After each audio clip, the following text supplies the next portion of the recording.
Mayor of Greater Manchester, Andy Burnham, has criticised Labour leader Keir Starmer's policy of stopping Labour frontbenchers from joining picket lines, saying he would not see this as controversial. Maybe this is a segue into his pitch to be the next Labour leader, who knows? During a crisis over the cost of living, Burnham has said he would join Mick Lint, the leader of the National Union of Rail, Maritime and Transport Workers, on the picket line.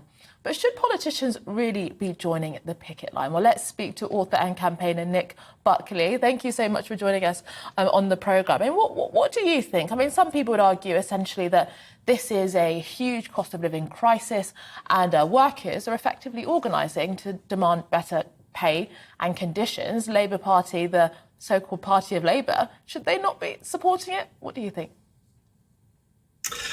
Our biggest problem with our politicians is we don't trust them. And the reason why we don't trust them is because they're told what to say, what to do and how to act.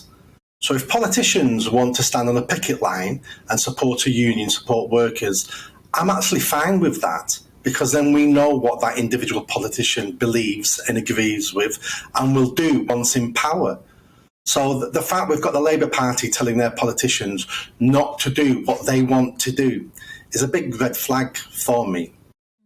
But some people would say that, you know, Mick Lint, he is exponentially rising as a figure championing the people. And actually, if politicians want to be on the picket line with him or stand on platforms with him, maybe they're trying to take a bit of his shine and benefit from his popularity rather than doing what actually matters, which is coming up with the policies and ideas that are actually going to deal with the root cause of the problems so that people don't feel that they have to picket. So what do you say to those who say that they're perhaps jumping on the bandwagon if they do that rather than actually doing their job?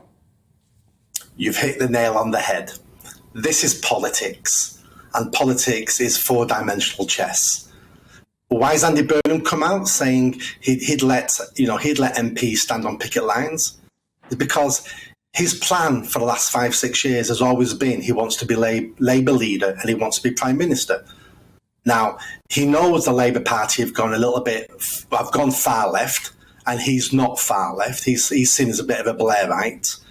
So this is him signalling to all those Labour MPs who are far left, and he's saying to them, look at me, I'll let you stand on picket lines. I'm one of the comrades, I'm on your side. This is all people manoeuvring for politics to see what they can get out of it and for them to achieve their own goals. So you're perfectly right. This has got nothing about politicians saying we're fighting for the people. Because if Labour politicians wanted to fight for the people, there's a million things they could be doing apart from just doing this. They don't represent the people anymore. We all know that. Well, there's another argument, because you said in the beginning that you don't necessarily, or people don't trust politicians because they don't really say what they think and they are effectively told what to say. But what do you say to those who say, actually, if you want to take on the role of a leader of one of the biggest economies in the world, the UK, and so on, that you do need a level of party discipline, and actually various different frontbenchers disobeying the leader or joining various different campaign groups and activist groups and so on may well get you a situation like Corbyn had, where they had so many different factions trying to do their own thing and launch a kind of a disagreement with the leader. So in some sense, is it not okay that actually the politicians that are on the front bench essentially are doing what they're told, because then there will be a level of discipline and authority that keeps the party together? It's a tight line to walk.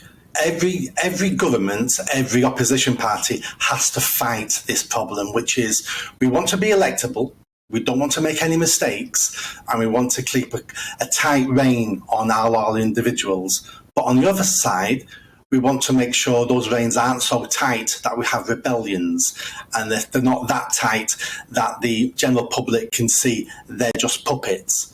And where that line is changes day by day, month by month, year by year. So this is why we need the best people in politics, the best people to be leaders of the opposition, to be in government, because have I got the answer where that line is? No, I haven't.